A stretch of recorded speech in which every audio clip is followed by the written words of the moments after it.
खरं तर काही गोष्टी आपल्याकडनं राहून गेल्या, आपल्या पंतप्रधानांकडनं पण राहून गेल्या. जो इराण इतकी वर्ष आपल्याला साथ देत होता, त्या इराणवरती ज्या प्रकारचे हल्ले होत आहेत आज, आपण इराणला साथ द्यायला पाहिजे होती.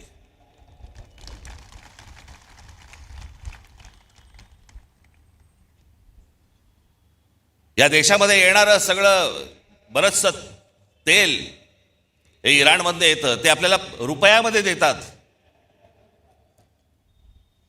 देत आले. पुढचं मला माहित नाही,